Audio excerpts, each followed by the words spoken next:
Hello ഐസേ loves. ഇന്ന് ഞാനിവിടെ apple cinnamon white കേക്കിൻ്റെ റെസിപ്പി ആയിട്ടാണ് വന്നിരിക്കുന്നത്. വർഷങ്ങൾക്ക് മുന്നേ എൻ്റെ ബ്ലോഗിൽ പോസ്റ്റ് ചെയ്തായിരുന്നു. ഒത്തിരി പേർക്ക് ഇഷ്ടമുള്ള എൻ്റെ വീട്ടിലും. അപ്പം നമുക്ക് എങ്ങനെയാണ് അത് തയ്യാറാക്കാൻ നോക്കാം. അതിനായിട്ട് ആദ്യം തന്നെ നമുക്ക് 2/3 കപ്പ് ബ്രൗൺ ഷുഗറിൻ്റെ പൊടി അത് നമുക്ക് എടുത്ത് 1 ടീസ്പൂൺ സിനമൺ പൗഡറും കൂടെ ചേർത്ത് മിക്സ് ചെയ്ത് വെക്കണം. അപ്പം 2/3 കപ്പ് ബ്രൗൺ ഷുഗറും 1 ടീസ്പൂൺ സിനമൺ പൗഡർ എന്ന് പറഞ്ഞാൽ കറുവപ്പട്ടയുടെ പൗഡർ പൊടിച്ചത്, സിനമൺ പൊടിച്ചത് അതവിടെ ഇരിക്കട്ടെ. ഇപ്പോൾ ഒരു ബൗളിൽ 115 ഗ്രാം റൂം ടെമ്പറേച്ചറിലുള്ള ബട്ടർ, അതായത് 1/2 കപ്പ് ബട്ടറും പിന്നെ പഞ്ചസാരയും 2/3 കപ്പ് തന്നെയാണ് എടുത്ത്. പൊടിച്ച പഞ്ചസാര വേണമെന്നില്ല, നോർമൽ പഞ്ചസാര നന്നായി ഒന്ന് നമുക്ക് ബീറ്റ് ചെയ്തെടുക്കാം. അപ്പം ഇത് നന്നായി ഒന്ന് ബീറ്റ് ചെയ്തെടുത്ത ശേഷം നമുക്കിതിലേക്ക് മുട്ട ഒന്നൊന്നായിട്ട് ചേർത്ത് കൊടുക്കണം. അപ്പം ഈ ഒരു കേക്ക് ഉണ്ടല്ലോ, നിങ്ങൾ തയ്യാറാക്കി നോക്കണേ. ആപ്പിൾ ഇഷ്ടമില്ലാത്തവരാണെങ്കിൽ പോലും ഈ ഒരു കേക്ക് ഒത്തിരി ഇഷ്ടപ്പെടും. അത്രയ്ക്ക് ടേസ്റ്റ് കേട്ടോ. അപ്പം എൻ്റെ വീട്ടിലെല്ലാവരും ഫേവററ്റ് അത്. അപ്പം ഇനി ഒരു മുട്ട ചേർത്ത് കൊടുക്കുക, എന്നിട്ട് നന്നായി ബീറ്റ് ചെയ്തെടുക്കുക. നമുക്കിത് നല്ല ഫ്ലഫി ആയിട്ട് വരും കേട്ടോ. അപ്പോൾ ഒരു മുട്ട ചേർത്ത് കൊടുത്തു. മുട്ടയും റൂം ടെമ്പറേച്ചർ ആയിരിക്കണേ. എപ്പോഴും നമ്മൾ ബട്ടർ മുട്ടയൊക്കെ എടുക്കുമ്പം റൂം ടെമ്പറേച്ചറിൽ ആക്കിയ ശേഷം യൂസ് ചെയ്യണേ. ഇപ്പോൾ ഞാൻ അടുത്ത മുട്ടയും പിന്നെ 1 ടീസ്പൂൺ വാനില എസൻസും കൂടെ ചേർത്ത് കൊടുത്തിട്ടുണ്ട്. ഇപ്പം നന്നായി നമുക്കിത് ബീറ്റ് ചെയ്ത് കൊടുക്കാം, ഫ്ലഫി ആവുന്നവരെ. നമുക്ക് നല്ല ഫ്ലഫി ആയിട്ട് കിട്ടണം. ഈ സമയം കൊണ്ട് ഓവൻ പ്രീഹീറ്റ് ചെയ്യാമേ. നമുക്ക് 180°C ഓവൻ പ്രീഹീറ്റ് ചെയ്ത് വെക്കാം. അതുപോലെ തന്നെ ഒരു ലോഫ് പാനോ അല്ലെങ്കിൽ എന്ത് പാനാണെങ്കിലും എടുത്തതൊന്ന് ബേക്കിംഗ് പേപ്പറൊക്കെ ഇട്ട് ലൈൻ ചെയ്ത് വെക്കുക. എന്നിട്ട് ഇപ്പോൾ നമ്മൾ മുട്ടയും വാനില എസൻസൊക്കെ നന്നായി ചേർത്ത് കഴിഞ്ഞു. ഇനി നമുക്ക് ഡ്രൈ ഇൻഗ്രീഡിയൻ്റ് എടുക്കണേ. അതിനായിട്ട് 1/2 കപ്പ് ഓൾ പർപ്പസ് ഫ്ലോർ എടുക്കുക ഒരു സ്ട്രെയിനറിൽ. പിന്നെ 1/4 കപ്പ് ബേക്കിംഗ് സോഡ നമ്മളിതിൽ ചേർക്കുന്നില്ല, ബേക്കിംഗ് പൗഡർ ചേർത്ത് കൊടുത്ത് ഇത് നന്നായി നമുക്ക് അരിച്ചെടുക്കണം. ഈ ഒരു പ്രൊസീജിയർ, ഈ അരിച്ചെടുത്ത് വെക്കുന്നത് ആദ്യമേ വേണമെങ്കിൽ ചെയ്ത് മാറ്റി വെക്കാം കേട്ടോ. അതുപോലെ തന്നെ ഒരു നുള്ള ഉപ്പും കൂടെ ചേർത്ത് നന്നായി നമുക്കിത് സ്ട്രെയിൻ ചെയ്തെടുക്കാം, അരിച്ചെടുക്കാം. അരിക്കുന്നത് എന്തിനാന്ന് പറഞ്ഞാൽ ഒന്നുകൂടെ ഫ്ലോറ് സ്മൂത്ത് ആവാനും രണ്ടാമത് ഇതെല്ലാം കറക്റ്റായിട്ടൊന്ന് മിക്സ് ആവാനുമാണ്. അപ്പോൾ അരിക്കണേ, ഈ ഒരു സ്റ്റെപ്പ് ഒഴിവാക്കണ്ട. അപ്പം നന്നായി ഇത് അരിച്ചെടുത്ത ശേഷം നമുക്കിനി നമ്മൾ ഓൾറെഡി മുട്ടയും ബട്ടറും വാനില എസൻസും എല്ലാം നമ്മൾ മിക്സ് ചെയ്ത് വെച്ചിട്ടുണ്ട്. അതിലേക്ക് നമ്മൾ ഇനി ബീറ്റ് ചെയ്യില്ല, നമ്മൾ ഫോൾഡിങ് ചെയ്യാനാണ് പോകുന്നത്. സ്പാച്ചുലയോ ഒരു സ്പൂണോ വെച്ച്. അപ്പം ഇച്ചിരി 3 ബാച്ചായിട്ട് നമുക്ക് ചേർത്ത് കൊടുക്കാം. ആദ്യം ഒരു ബാച്ച് ഈ മാവിട്ട് കൊടുക്കുക. 1/2 കപ്പ് റൂം ടെമ്പറേച്ചറിലുള്ള പാലെടുത്തിട്ട് അതിൽ നിന്ന് സ്വല്പം ഇതിലേക്ക് ഒഴിച്ചു കൊടുക്കുക. എന്നിട്ട് നമുക്കിത് സ്പാച്ചുല ഉപയോഗിച്ച് നന്നായി നമുക്ക് ഫോൾഡ് ചെയ്ത് കൊടുക്കാം. ഞാൻ ഈ കാണിക്കുന്ന രീതിയിൽ ഫോൾഡ് ചെയ്ത് കൊടുക്കണം. കുത്തി ഇളക്കി ഓവർ മിക്സ് ചെയ്യരുതേ. നമുക്കിതിൻ്റെ ഫ്ലഫിനെസ് കളയാതെ വേണം ഇത് ഫോൾഡ് ചെയ്യാൻ. അപ്പം ആദ്യത്തെ ബാച്ച് ഞാൻ ഇതിലോട്ട് ആഡ് ചെയ്തു.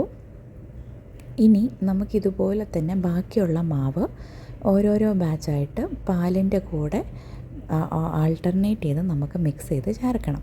അപ്പം നമ്മൾ ഒരു സെറ്റ് മാവും ഒരു സെറ്റ് പാല് സ്വല്പം ചേർത്തു. ഇനി അടുത്ത ബാച്ച് നമുക്ക് മാവിട്ട് കൊടുക്കാം. എന്നിട്ട് പാലും അതുപോലെ 1/2 കപ്പ് പാലാണ് റൂം ടെമ്പറേച്ചറിൽ, പാലും അതുപോലെ സ്വല്പം കൂടെ ഒഴിച്ചു കൊടുക്കാം. എന്നിട്ട് വീണ്ടും സ്പാച്ചുല ഉപയോഗിച്ച് ഇത് ഞാൻ പറഞ്ഞ മെത്തേഡിൽ തന്നെ ഫോൾഡിങ് ചെയ്ത് നമുക്കിത് മിക്സ് ചെയ്ത് കൊടുക്കാം. നമ്മൾ ഈ സമയത്ത് ബാറ്റർ ഉപയോഗിക്കരുത്. ഇപ്പോൾ പലർക്ക് ഡൗട്ട് വരാറുണ്ട്, ചില കേക്ക് ഉണ്ടാക്കുമ്പം ത്രൂ ഔട്ട് ബീറ്റർ യൂസ് ചെയ്യുന്നുണ്ടല്ലോ, ചിലത് ഫോൾഡിനാണല്ലോ ചെയ്യുന്നത്. അത് നമ്മുടെ ഓരോ കേക്കിൻ്റെ ടെക്സ്ചറും ഓരോ കേക്കിൻ്റെ പ്രിപ്പറേഷൻ അനുസരിച്ചിരിക്കുവേ. അപ്പം ഈ ഒരു കേക്കിന് നമുക്ക് ബീറ്റർ വെച്ച് അടിക്കരുത്, നമുക്ക് ഇതുപോലെ ഫോൾഡിങ് ചെയ്ത് എടുത്താൽ മതി. ഇനി നമ്മൾ ഏറ്റവും ലാസ്റ്റ് ബാച്ച് ചേർക്കാൻ പോവാം. അപ്പം ലാസ്റ്റായിട്ട് ശേഷിച്ചിരിക്കുന്ന മാവ് ഇട്ട് കൊടുക്കുക, ശേഷിച്ചിരിക്കുന്ന പാലും കൂടെ ഒഴിച്ചു കൊടുക്കുക. ഒഴിച്ചു കൊടുത്തിട്ട് നമുക്കിത് നന്നായി ഒന്ന് കമ്പൈൻ ചെയ്ത് എടുക്കാം. നേരത്തെ കാണിച്ച പോലെ തന്നെ ഫോൾഡിങ് ചെയ്ത് നമുക്കിത് എടുക്കണം. അപ്പോൾ അത് നന്നായി ഫോൾഡ് ചെയ്തെടുത്ത് കഴിയുമ്പോൾ നമ്മുടെ ബാറ്റർ ഇവിടെ റെഡിയാവും. പിന്നെ ഞാൻ പറഞ്ഞ പോലെ കേക്ക് ടിന്നിൽ തീർച്ചയായിട്ടും ബേക്കിംഗ് പേപ്പർ ഇടണേ. ഈ ഒരു കേക്കിന് അത് ആവശ്യമാണ്, അപ്പോൾ അത് ഒഴിവാക്കരുത്. അപ്പം നമ്മളിത് ഈ ബാറ്റർ നന്നായി ഫോൾഡ് ചെയ്ത് എടുക്കുക. ഇത് നമ്മൾ ബാറ്റർ തയ്യാറാക്കി കഴിഞ്ഞ ശേഷം ഒരു ആപ്പിൾ എടുത്ത് അതിൻ്റെ തൊലി കളഞ്ഞ് നമുക്ക് കുഞ്ഞു കുഞ്ഞായിട്ട് ചോപ്പ് ചെയ്തെടുക്കണം. ഒരു ആപ്പിൾ കുരുവൊക്കെ കളഞ്ഞ് തൊലിയും കളഞ്ഞിട്ട്. അപ്പോൾ തൊലി ഉറപ്പായിട്ടും കളയണേ. അത് എന്ത് ആപ്പിളാണെങ്കിലും ഓക്കെയാണ്. ഗ്രീൻ ആപ്പിളായാലും ഓക്കെയാണ്, നമ്മുടെ നോർമൽ ആപ്പിളായാലും ഓക്കെയാണ്. ഞാനിവിടെ നോർമൽ ആപ്പിൾ എടുത്തിരിക്കുന്നത്.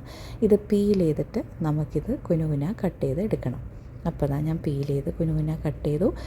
പിന്നെ പാനിൽ പകുതിയോളം ബാറ്റർ ഇതിലേക്ക് ഇട്ടിട്ട് അതിൻ്റെ മുകളിൽ നമ്മൾ ഈ ചോപ്പ് ചെയ്ത ആപ്പിൾ പകുതി പോർഷൻ ഇതിലേക്ക് ഇട്ട് കൊടുക്കുക.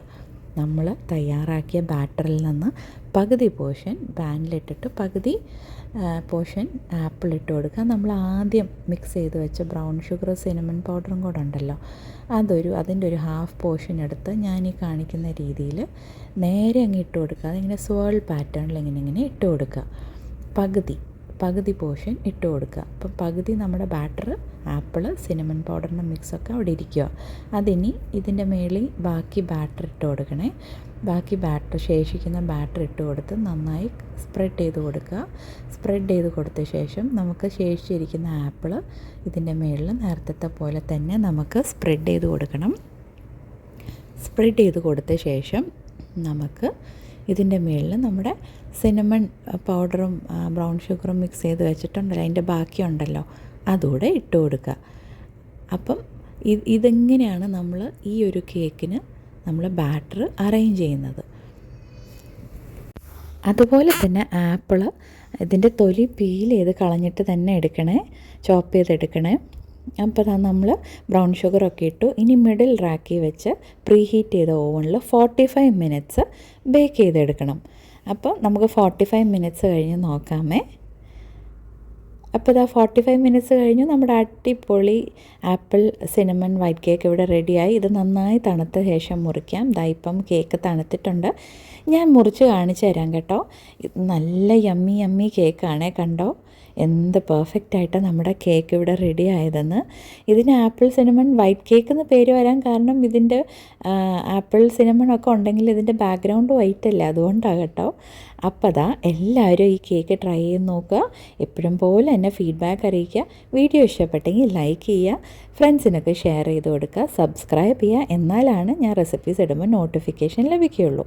വീണ്ടും ഇതുപോലത്തെ അടിപൊളി റെസിപ്പി ആയിട്ട് കാണുന്നവർ ബൈ, സ്റ്റേ സേഫ്.